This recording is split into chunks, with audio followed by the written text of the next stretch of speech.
And we're good to go. Thannos, welcome to the Creative Bunker. Very, very happy to have you here, man. Like out of nowhere, as we met 2 weeks ago. I don't know, that's how it happens. Dude, introduce yourself. To who? To everybody. Oh. Hello, everybody. Hello to you too, random listener. I'm Thannos. And how did you get here in Prague? Where do you come from? What do you do? Why did I bring you here to start with? Oh, why did you bring him here? I don't know. No idea, man. I was drunk when I asked you. No, I'm just making fun of you. No, and I brought you here out of actually a drunken conversation that I was drunk, and I thought, okay, wasn't far behind. This guy plays. I have this thing. I'm gonna ask him in. Okay, so here we are in the Creative Bunker. In the Creative Bunker. Yeah, that's how it goes. That's the spirit of the thing, man. Yeah, it's a bunker. I can attest. And creativity happens here. So Prague. We're in Prague. Yes. Yeah, ladies and gentlemen, we're in Prague. Well, it's fun to think Prague is like this strange magnet that draws people and things and situations in. And you asked me how I got here for the first time. That was actually a year ago. Mm-hmm. Like now I just finished a tour for my first album then, and my first long album, and I just showed up almost by accident after another drunk conversation I had in Berlin.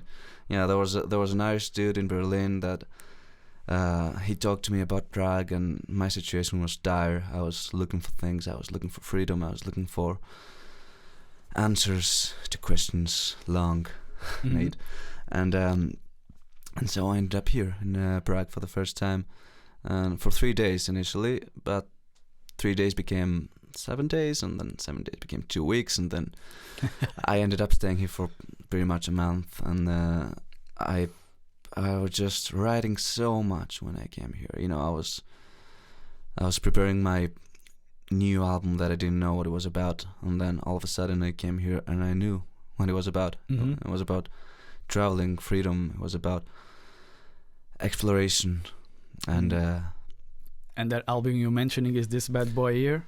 Oh yes, actually she's a lady. We call her Scarlet. Bad lady here. Scarlet Let's plug Road. it into all the cameras. Oh yeah. Over there. So tell me a little bit about how this came to be. How this album came to be. You're saying that you were aiming for something, you didn't know what, then you came to Prague and you found it. Yeah. And what was that? Well, a few months after I officially left, like the place I spent my early years in, called Athens. I never heard of it. No, it's a pit hole. We got some cool things happening there, and some nasty stuff as well. Anyway, and so I was touring for that album, and I just gained like my freedom, or at least I was getting there, and I wanted to write something about it, and I was writing things about it, but I didn't know exactly what they meant, because it was just like endless ranting and words and melodies, and it was about a guy who's trying to figure out what it all means. And then all of a sudden I show up here in Prague, and I take a walk by the rivers and the statues. I didn't want to meet people at first. I was just getting lost, and then this happened. So Prague kind of connected the dots for you. Exactly, it did just that, and then I left, and I needed to like continue my experiences. I needed to write more songs in more places because it's a traveling album. It's funny that usually you don't know when you're writing an album. You just decide to make an album and you take your latest songs. While this bad lady over here was actually predetermined. I mean, I knew I was going to make an album that would be about liberty and chasing it. So and where else other than Prague did this take you? We were talking before that you were touring before coming this time to Prague. You were touring around Europe, and yeah, it was like mostly Denmark and a bit of Germany, and that's when I discovered Berlin for the first time last year as well. And after that, my road led me to France, Paris, to be specific. That was a very beautiful experience, and after that I went back to Athens for a short while to promote the other album, and then I left again. I spent a whole summer in Denmark, where this album was ultimately almost finished, and then guess where I went to finish it? Back to Prague last September.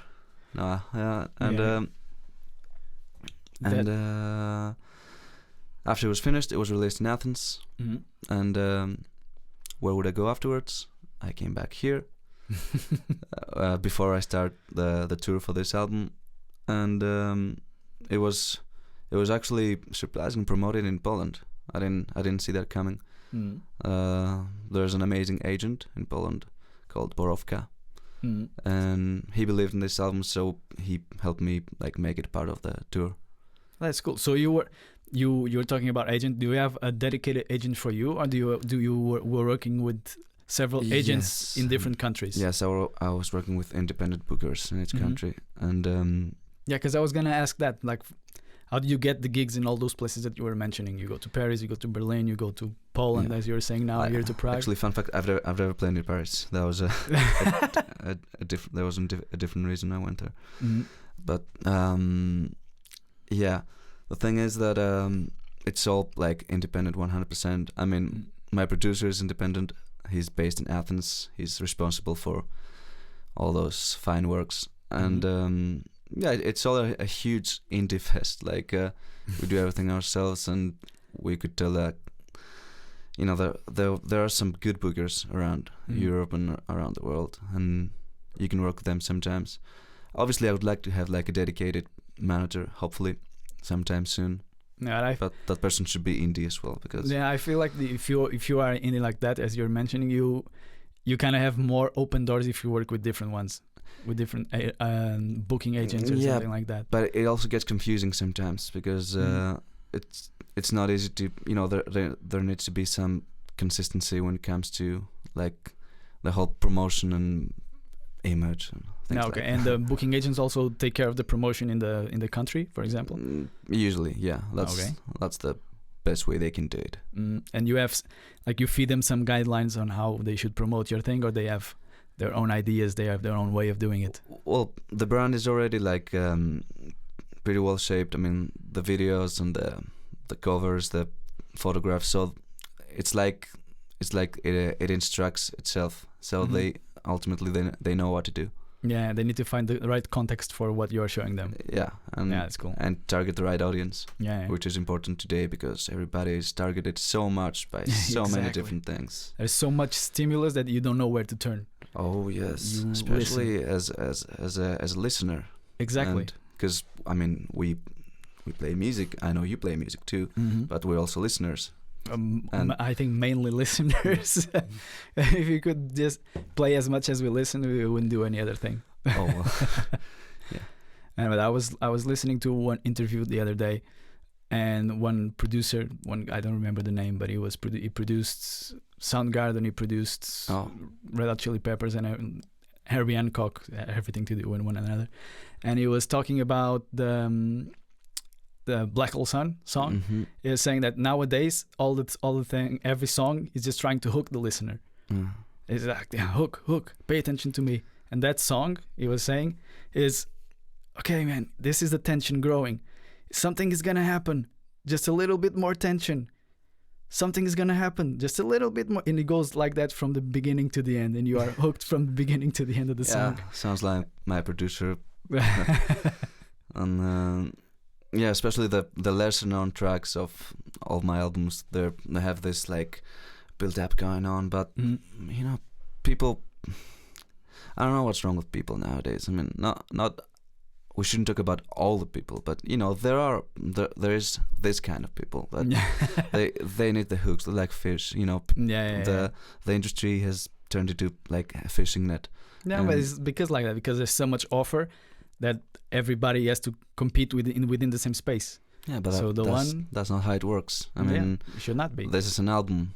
I mean, everything is part of an album. I mean, exactly. Even pop music. especially back in the day, it was all about albums. I mean, there's the singles and the things that get promoted. The more like like trailers for movies.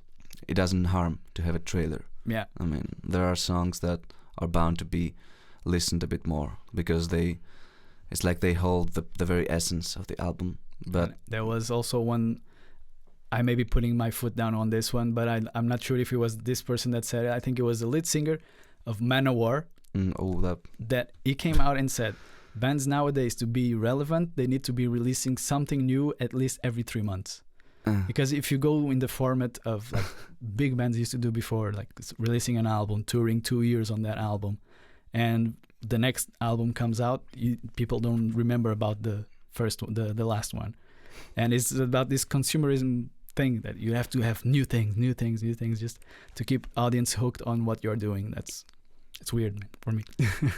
Well, lucky for me, I like writing new things all the time. The thing is that my main complaint is that I feel that people have lost appreciation for albums. I mean, singles are good, like I said, but it doesn't match like the feeling of a whole album. You know, it's like, especially if you want to tell a story like this, like this bad girl here. Yeah, you're telling the story. I believe it's the whole album is the story, like your journey, your trip through all these places where you wrote this music. So it has to be listened to in a context. Yeah, it's like 1 hour. It's not that hard, right? Yeah. I mean, it's like watching half a movie. So and that's why sometimes I'm almost jealous of movies, because movies were actually my first love before music. And I love movies. I couldn't live without movies. Maybe I could live like for a few days without music. That would be catastrophic. I couldn't even walk. But you know what I mean. I would suffocate a bit, but maybe I could survive. But a good movie, I need that. I mean, I used to be like that with books. But movies are a bit like more immediate. So it's easier to get your kicks. It's not only the audio cue, it's also the visual cue that helps. Yeah, it's so complete. So and I'm very happy that there are still some good movies like coming out. There are some trash out there. It's again the same thing that we were talking about before. It's the continuous stimulus that people need to get, and it makes but still the thing coming over. Still, people they haven't lost touch with cinema as much as they have with music, I think, because they can still watch a movie from beginning to end. Now we see people like being on their phones while watching a movie, and then those people can say, "Oh, I enjoyed that movie. That was a very funny and very meaningful movie," but they were on the phones sending messages, because that's what they do. That's what they do today. They send messages to everybody. They do something. They're at work, and at the same time they're watching the feed to see what their colleagues who are on their day off are doing, and at the same time sending a message with a lunch break to their siblings or friends or lovers, or they're just connected to everything all the time. And I mean, they listen to music from their phones, and then the phone rings, and maybe they gotta pick up the phone, and the song is left in the middle of it, and it's a mess. It's a mess. People need to start realizing that they don't give music the same power that it used to have, and that's very heartbreaking. I know. I'm from Portugal. In Portugal, I believe in a lot of places the same thing happened, but in Portugal, music started a revolution, basically. That was the cue. When this song plays on radio, it used to start the revolution, and that was it. You will not see that happening nowadays, I would say.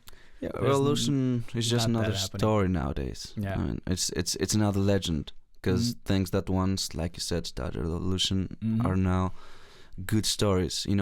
I play punk rock because I love punk rock. Yeah, but people who started playing punk rock, they weren't playing punk rock because they loved playing punk rock. They wanted to say something. Exactly. And if that person doesn't have something to say, maybe that person shouldn't be playing punk rock. or I don't know, be influenced by his very own genre and just start having something to say. But no, that's not the case. I mean, you see people dressed as hippies, but they don't live like hippies. You see people combing their hair like rock and rollers, but they know shit about rock and roll. And wearing Nirvana t-shirts and not even knowing who Nirvana is. Yeah, I know that's a fucked up one. yeah, most definitely. You see that Or a lot. Ramones, or any popular whatever. T-shirt, Yeah, or yeah. or even Star Wars, which is not a band; it's a movie. Yeah, there you go. Goes to the movies. Yeah, Hey, this goddamn wars, even on the stars. Dude, so going back to this bad lady here, how is Prague treating you on this one? You've been here for how long on this time? Officially, because I've been coming and going a lot. On this last staying. Yeah, after I finished this tour, a bit. It was a bit of an unorthodox ending to the tour, and I ended up here a bit sooner than I thought. So I've been here for like 2 or 3 weeks now, and I got some shows like to keep playing, because I mean I have some audience here, not like as much as other places, but it's because for me Prague was always a place to go and hide and like do some soul searching. So it's the first time I'm actually thinking of being based in Prague, even for a while. And it's quite a fun place to be. Good beer and there you go. and a lot of tolerance and understanding when it comes to everything. Nobody cares about who you are, what you've done. You just welcome if you're not a complete douchebag, I guess. Yeah, exactly. That makes a difference everywhere, I would say. But the thing that I like, and also why I started this YouTube channel, and why I have people like you here, is that in Prague everybody finds a space. Yeah. You can play. It doesn't matter if you play here today, you're gonna play there tomorrow, and if you just look, you'll find a place to play. It doesn't matter what you play. Yeah. You find it everywhere. I had here people playing electronic music. I had here rappers. I had here just duo, acoustic, whatever, and they are all playing. Yeah, that's the best. It's such a secret society of sorts in Prague. I mean, nobody exactly knows about this city, but there's so much going on here, and maybe it's for the best that not everybody knows it. I mean, imagine if then it gets too overcrowded. Yeah. Have you seen Berlin lately? No. Yeah. Never had the pleasure. Yeah. Well, I was there. Charming place. But when it comes to overpopulation, musically speaking, that's the place. It's a jungle. It's a jungle. But it's a good jungle or a bad jungle? It's a jungle where everybody tries to claw their way up, or that they kind of help you out somehow. What can I say now? I think that answer is obvious. No, there were some amazing people, very good musicians, actually some good venues. I mean, I was surprised in a place as crowded as that. Again, musically speaking, because I heard it's quite open as space. It's not as like densely like inhabited as other places, even though it's huge. It's not so populated when it comes to real people. But musicians, they're all over the place. And I don't know. I guess it doesn't suit my agenda. For now, Prague does. That's. I haven't gone as far as admitting that, but maybe now it's the time and the place. No, no pressure, man. No pressure. Well, it's a mythical place. Yeah, and it led to this. Yeah, most definitely. Again. And by the way, where do people can get this if they want to buy it? Your shows in some place they are selling. Yeah, there's no place in Prague that's distributing the album. I mean, they can buy it at Athens, but it's a bit far from here. And it's like excuse for some holidays. I guess if you want to take your holidays in Athens, like a grey paradise or something. So it's with me on my shows. And obviously they can download it like from iTunes or whatever platform they're using. Those beloved platforms that are I cannot hide my emotions about that very much. You're gonna go back to the consumerism thing. Yeah. Do you remember when they used to say like buy the album on your like nearest record store. Now it's like stream the album. Yeah. I mean, they're streaming. I'm still getting used to those new terms. It's a very strange evolving, time. man. It's completely evolving. I saw some other day that like in the last, I think 10 years, the streaming industry didn't exist. I think it's that timeline. I'm not really sure, but in 10 years from now, the streaming industry takes over, I think, 60% of the whole market. So, in 10 years, just look at that little time where that happened. So people have to adapt. That's movies, TV shows, books. They stream books nowadays. Yeah, it's a very transitional phase in general, and it's like one of my maybe future colleagues who's a designer said that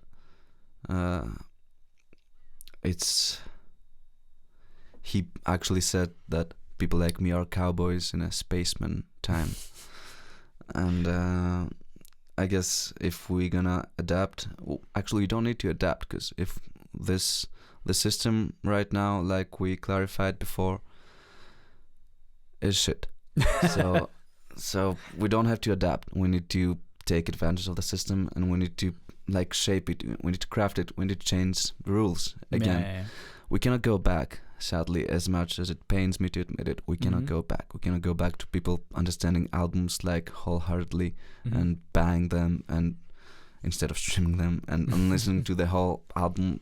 I don't think we can do that very easily, but there's gotta be a way to like overcome this. And that is exactly that. If this whole industry could evolve in this 10 years, maybe things can go in some other direction, not going back to the past, but further ahead. Yeah, we need to become space cowboys. There you go. Dude, it was a pleasure having you here. Can you plug in your stuff? You said already where people can buy these things. Where can they find you online? You have your page, you have your YouTube. It's Thannos, Thannos. There's a conflict of interest with a latest Marvel superhit called Infinity War and Endgame. Amazing movies, by the way. It's good to know that such a high budget blockbuster can actually hold quality and meaning. Yes, I said it. I meant it. I'm here to represent it. I'm a huge geek also, so I've been through everything and I consume everything. That also speaks to me. so yeah, there was this conflict because I released my first EP in 2018 as Thanos with 2 N's, and then this guy shows up and he's Thanos with 1 N. But imagine that, he's more popular because he's been here since the 60s, and now he's got a whole universe based on him, so it's a bit complicated. But if you do search Thanos with 2 N's, then this is me. And there's a Facebook page and YouTube, and like I said, all of the streaming platforms we love so much. Go to Spotify, stream this beautiful music. And everything you just said is gonna be on the link on a link on the description below this video. Creative Bunker. Everybody can find it on the description below of the video of Creative Bunker. And don't forget to subscribe. Exactly. Right. Guys, this was Thanos. Dude, thank you very much. Thank you for having me. And now for the music. Great. Let's play some music. Let's go.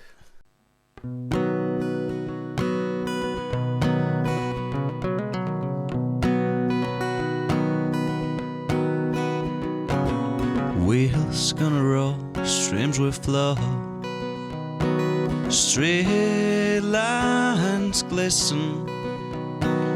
Every new day is a stage, it's a show, and boy, I've been taking them all. See the new kid on the block, proud like a rainbow. She's working her way to the top with a song, knowing that death's on her door. She said, I've been killed 1,000 times, I've been killed 1,000 times, I've been killed 1,000 times before. When I'm gone, there'll be nothing left but seeds I sow, and 1,000 tales that I have told.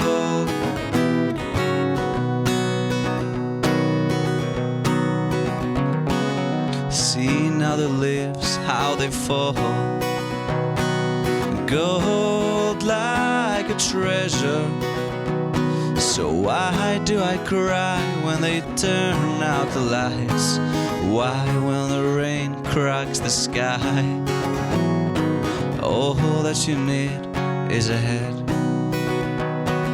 All that you dreamed of. You're standing in line while some leaders decide. No wonder the world is on fire. Oh, but the world's been burned 1,000 times. The world's been burned 1,000 times. The world's been burned 1,000 times before. Still we grow. Moving backwards is the way to go. There's 1,000 things we'll never know. And when the lines are blurred, you'll find me waiting there, resting softly in a field of bones.